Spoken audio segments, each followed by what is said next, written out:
Level 666 is classified as class undetermined because of mysterious properties, unknown information, and you'll see why later. The level was discovered in 2016 by a lone wanderer who took a picture of a weird sign in the backrooms and then they went missing. This level is described by its entrance sign, which simply reads, "Welcome to hell." Don't demonetize me, YouTube, this is just how it is. No matter who enters it, the whole experience is terrible for them, and most people don't even make it out. This level is really weird in that everyone sees a different version of it. These versions are called manifestations, so my manifestation of the level would be different than yours. Since the level is different for everyone, you can't describe it like normal. It's also impossible for two people to exist inside of the same manifestation, and people can't cross into each other's manifestations at all. Nice. The only thing that everyone's manifestation has in common is a sign in some way that says "Welcome to hell." And this sign says that same phrase in every language, and if the wanderer is blind,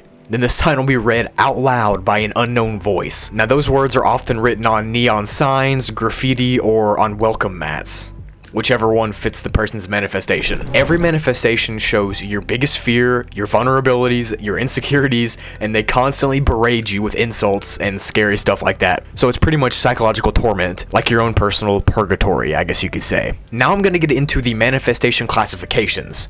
These classifications exist because all of the manifestations are so different, and this is kind of like a rough guide to classifying them. The categories are destruction, entities, audio, lighting, and sanity, or deals, D-E-A-L-S, if you make it into an acronym. First up is destruction, which describes the physical and environmental dangers of a person's manifestation. Now, inside of this classification, there are subcategories that go from D0 through D3. As the numbers go up, the threat level of the environmental destruction goes up as well. So D0 is no environmental destruction, and D3 is destruction. Next up is the entities portion, and this classification describes how many entities there are in a manifestation and how frequently they appear. These subclassifications start at E0 and go to E4, E0 being no entities and E4 being entity infestation. Pretty self-explanatory. Now the rest of the classifications, audio, lighting, and sanity, operate the exact same way as the two I just talked about, and each of the classifications go from 0 to 4,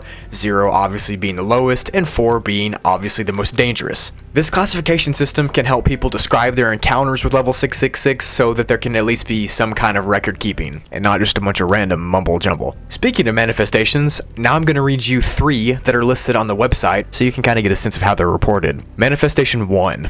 Background. The wanderer in this manifestation was deathly afraid of spiders and the dark. Deals rating: D1, E4, A1, L0, S0. Entry point: Level 8. The wanderer reportedly touched a spider before suddenly being transported into level 666. Signage: a large spider web with the words "Welcome to Hell" weaved onto it was sighted upon entry. Description: this manifestation is near identical to level 8, with the key difference being that the spiders lived in a highly eusocial structure. Cashew water dripped from the stalactites instead of almond water. The wanderer fell through the floor and ended up at level 9, before eventually making it to level 11, and living to tell the tale. Manifestation 2.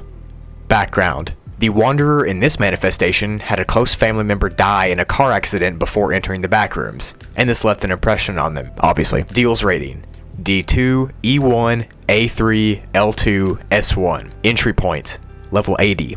The wanderer entered via the universal entry point to the level. Signage: the signage that was characteristic of the universal entry point was present. Description: the manifestation consisted of a rough, bumpy road, but somewhat different to the road the wanderer had just traveled. The sky was red instead of its usual blue, and the wanderer was at the driver's seat and was talking to a Meg official who was outside of the level through the radio. The family member who died in the car accident also boarded the car in the back seat, presumed to be an entity. The car could not be stopped no matter what was done to slow it down. Outcome: after approximately 5 minutes of driving, the piece of land where the wanderer was driving on completely disappeared.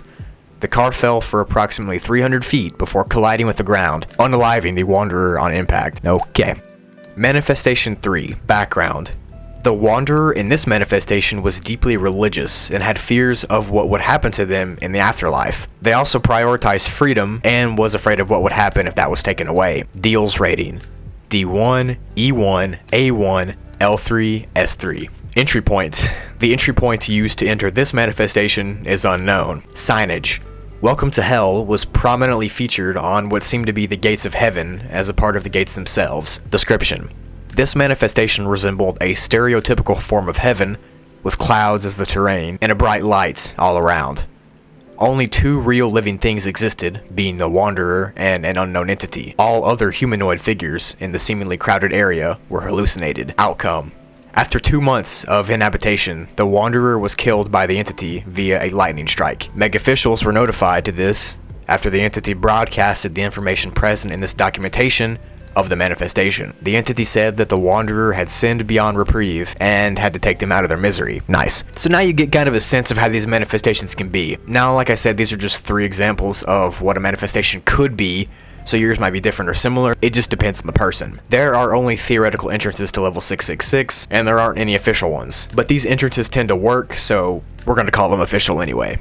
You can enter if you are on level 80, and if you drive off of a road called Route 66. You'll eventually reach a shack with the Welcome to Hell text on the rooftop. If you walk into that shack, you'll fall through the floor and end up here on level 666. The other entrance is on level 105, and you have to go into an altar there and recite a Bible verse in the KJV Revelations 5 times, and you'll be pulled to this level. To exit, you have to perform something called the Mountain King Ritual and live through it. Now, the Mountain King Ritual sounds really stupid, but I'm going to tell you what it is anyway. You have to sit down and clap 13 times and say, quote, "I mock you, foolish king," and then hit the closest wall as hard as you can. Once you do this, you'll close your eyes and wait until you hear music. When you do hear music, open your eyes and start walking. You'll begin to notice that there's entities and creatures following you, and the music will start to get louder and louder and louder until the music is blasting in your ears and the entities are chasing after you. If you outrun the entities and you'll make it to the end, you live, and if you don't, you don't. And this will get you out of level 666. Nice. So yeah, level 666 is like someone's own personal purgatory, and to escape it, you have to do that dumb ritual I just talked about. That's it for the video. Hopefully you enjoyed it. Thank you so much for supporting me. Go sub to Toogly down there. Got the first story time up. Bangers only on that channel, boys. Thank you for your support. Thank you for watching, and I'll see you later. Also, I just wanted to pop in and give a quick special thank you to my patrons. Thank you all so much for your support. It means a ton to me. You guys and gals are the real MVPs, and I just really appreciate all you do for me. Thank you so much. I'm super blessed to have all you in my life. Thank you so much. See ya. Also, if you watch this far, let me know in the comments down below if you'd be interested in watching a shorts version of my channel. So if you don't know YouTube Shorts, it's pretty much like the same TikTok orientation, but for YouTube. And what I would do is I would clip out certain levels or objects or certain parts of videos, and I would upload those parts as shorts on the Shorts channel. That way you don't have to sit through an entire video to learn about a specific level or an entity or something, you know, funny that happened. The channel would probably be called Short Glee or Shoogly or something like that, and it would probably go up in early January, and there would be tons of daily content on there. I'm talking like 17 shorts a day. It would be insane. I would be clipping all my videos and just putting certain spots in there. I think it'd be a fun time. Let me know if you're interested in that. All right, now the video's over.